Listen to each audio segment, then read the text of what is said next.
Good afternoon and welcome to Reality Hacker. I'm excited to bring you Chapter 19 of The Power of Awareness today. If this is your first time joining us, welcome to the channel. We really love sharing this stuff. We've been doing that for about 5.5 years now and plan on continuing doing that for a very long time. So that being said, I'm really excited to get into Chapter 19 of The Power of Awareness today. We're going to dive in. We're going to get deep with it. We're going to dissect it. And we're going to transform with it. Sound fair enough? Awesome. As usual, we're going to read first, and then we will begin to dissect the chapter. Chapter 19, Essentials.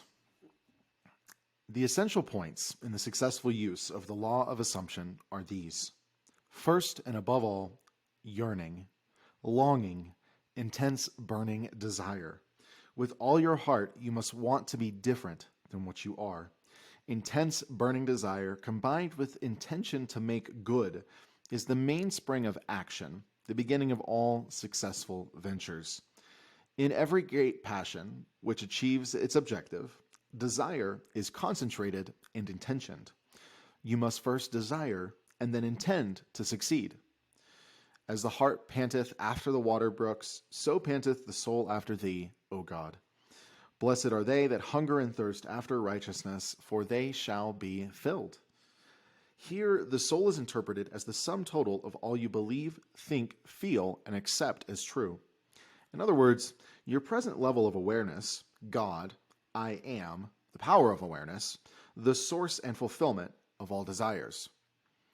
Understood psychologically, I am an infinite series of levels of awareness, and I am what I am according to where I am in the series. This quotation describes how your present level of awareness longs to transcend itself. Righteousness is the consciousness of already being what you want to be. Second, cultivate physical immobility, a physical incapacity, not unlike the state described by Keats in his Ode to a Nightingale. A drowsy numbness pains my senses, as though of hemlock I had drunk. It is a state akin to sleep, but one in which you are still in control of the direction of attention.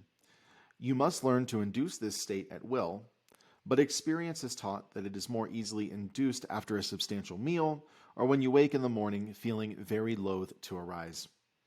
Then you are naturally disposed to enter the state. The value of physical immobility shows itself in the accumulation of mental force which absolute stillness brings with it. It increases your concentration. Be still and know that I am God. In fact, the greater energies of the mind seldom break forth save when the body is stilled and the door of the senses closed to the objective world. The third and last thing to do is to experience in your imagination what you would experience in reality had you achieved your goal. You must gain it in imagination first, for imagination is the very door to the reality of that which you seek. But use imagination masterfully and not as an onlooker thinking of the end, but as a partaker thinking from the end. Imagine that you possess a quality or something that you desire which hitherto has not been yours. Surrender yourself completely to the feeling until your whole being is possessed by it. The state differs from reverie in this respect. It is the result of a controlled imagination and a steadied, concentrated attention, whereas reverie is the result of an uncontrolled imagination, usually just a daydream. In the controlled state, a minimum effort suffices to keep your consciousness filled with the feeling of the wish fulfilled. The physical and mental immobility of this state is a powerful aid to voluntary attention and a major factor of minimum effort. The application of these 3 points, desire, physical immobility, and the assumption of the wish already fulfilled, is the way to at one-ment or at union with your objective. The first point is thinking of the end, with the intention to realize it. The third point is thinking from the end, with the feeling of accomplishment. The secret of thinking from the end is to enjoy being it. The minute you make it pleasurable and imagine that you are it, you start thinking from the end. One of the most prevalent misunderstandings is that this law works only for those having a devout or a religious objective, and this is a fallacy. It works just as impersonally as the law of electricity works, but it can be used for greedy, selfish purposes as well as noble ones. But it should always be borne in mind that ignoble thoughts and actions inevitably result in unhappy consequences. I'm really excited about this chapter because it breaks everything down to the bare minimum, right? It talks about the essentials. The essential points in the successful use of the law assumption are these. First, it's longing, it's desire. Second, it's complete physical immobility. Third, it's thinking and feeling from the end.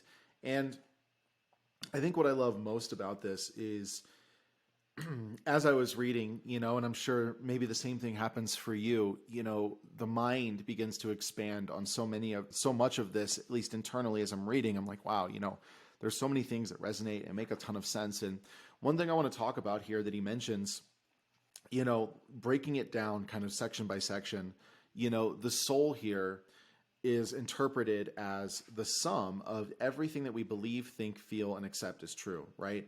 In other words, our present level of awareness, right? Our present level of God, of I amness, which is the source of all things, right? What we currently believe, accept, feel, think as true is our present level of I amness, but I am an infinite series of levels of awareness, and I am what I am according to where I am in the series. So what this is really saying here is that I am this great, I am source. I am the very nature, the essence from which all of reality, comes into being from, just like you are, right? Just like all that is really this same consciousness experiencing itself. And so the soul, or the individual experience, the individualized identity, right, Michael, that is fundamentally unreal, but technically is also real here, we're talking about what that is the sum total of everything that I believe to be true. So while I am this consciousness that spans an infinite series of levels, I also am experiencing those levels individually, and you can also call them states. Right? States of consciousness, levels. And I am an infinite series of levels of awareness, and I am what I am. And so that I am is the individual I am. I am what I am according to where I am in that series. So all of a sudden we're saying, look, there's infinite series of levels here. You can be on any different level you want, but what level you will be on is determined by what you believe about the level that you are on. That's why this is so amazing, right? And the quotation describes how your present level of awareness longs to transcend itself.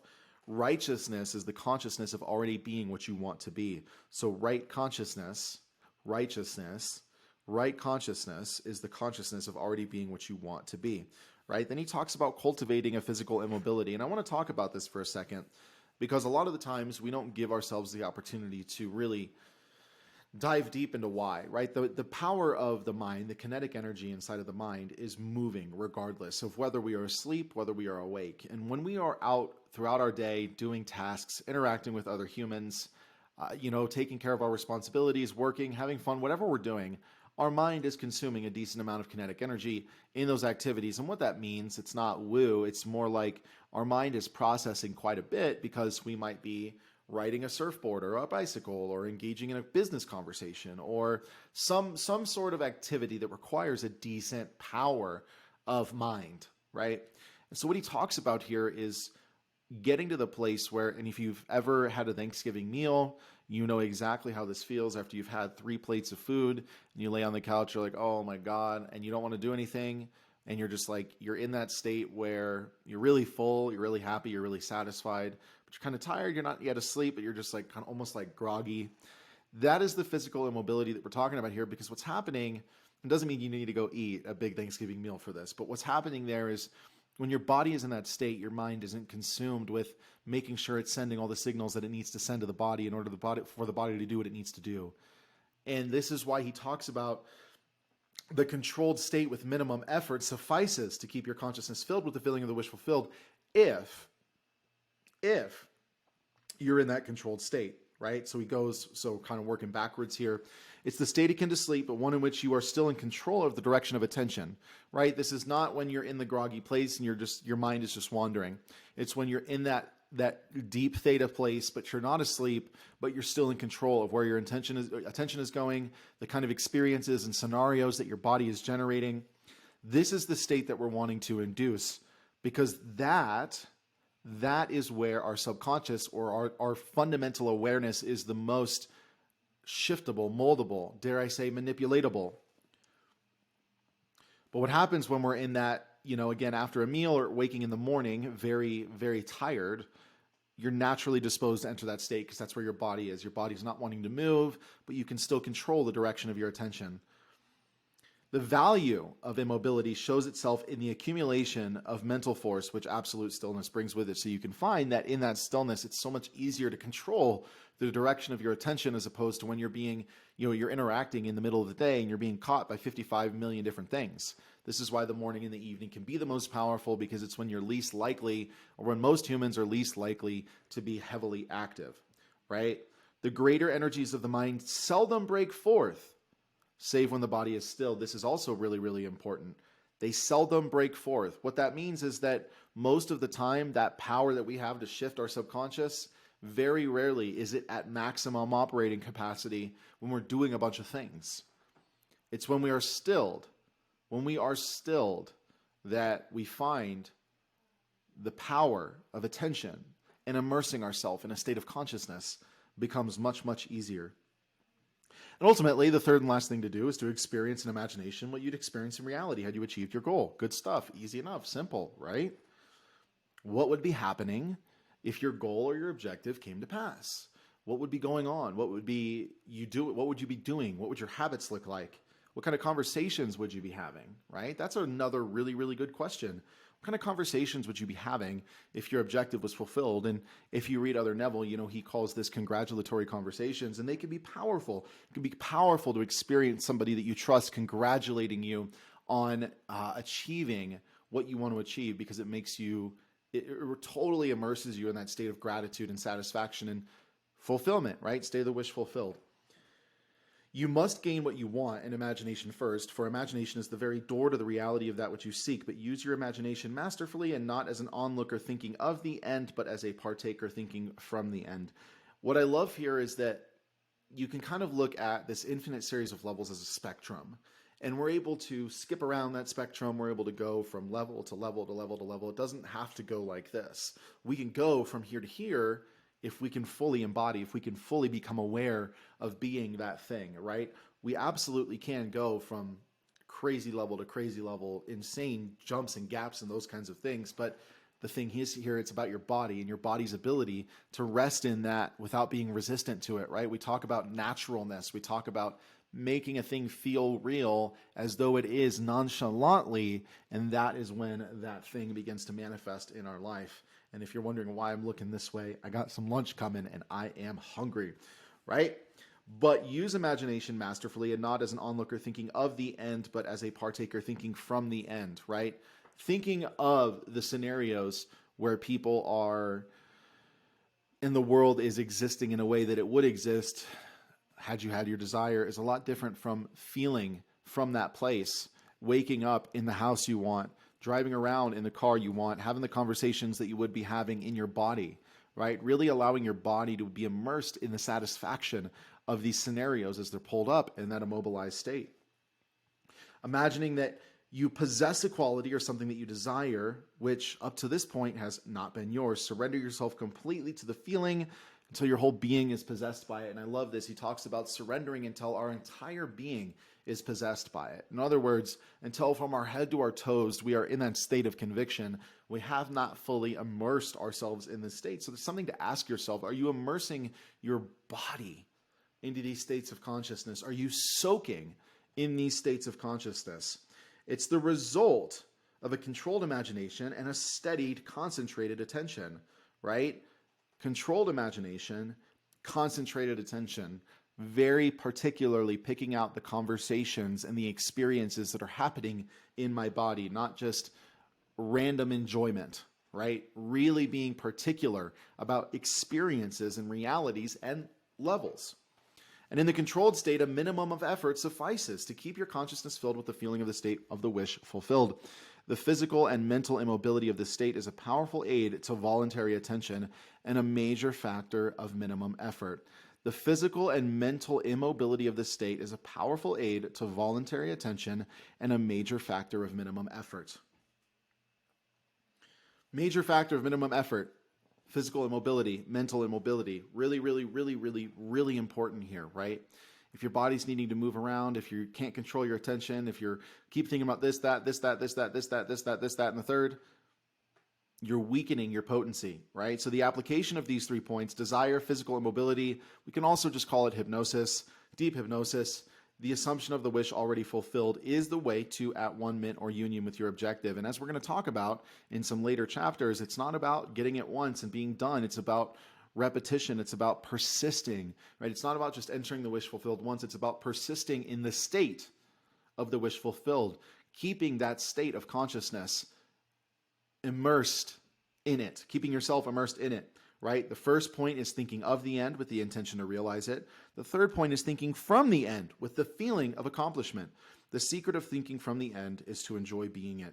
And the minute you make it pleasurable and imagine that you are it, you start thinking from the end.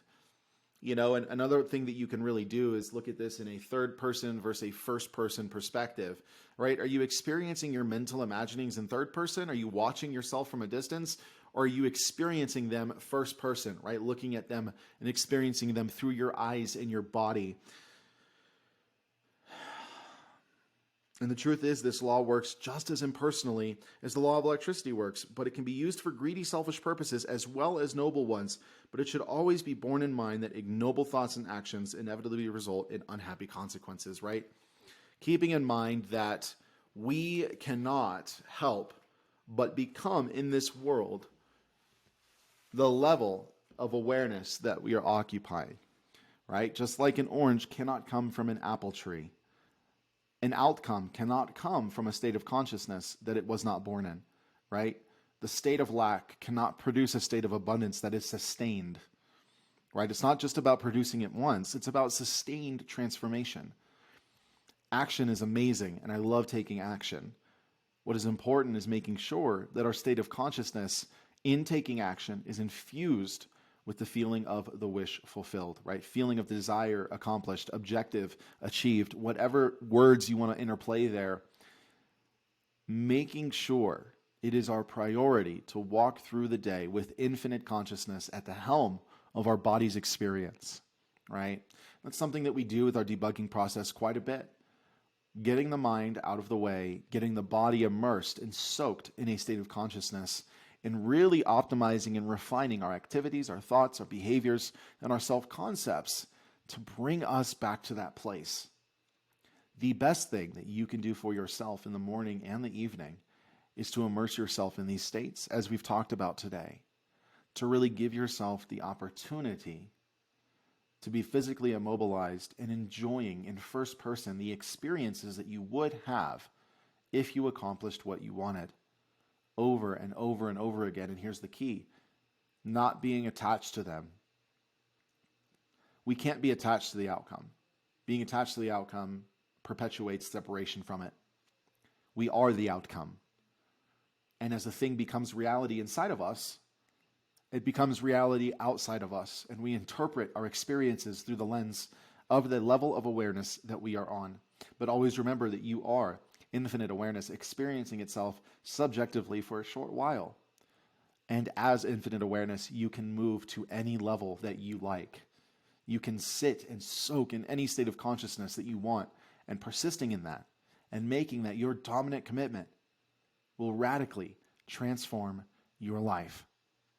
So, that being said, I hope you have had an amazing time today listening to us as we read through The Power of Awareness. I've been super excited to do this whole series, and we've got quite a few chapters left.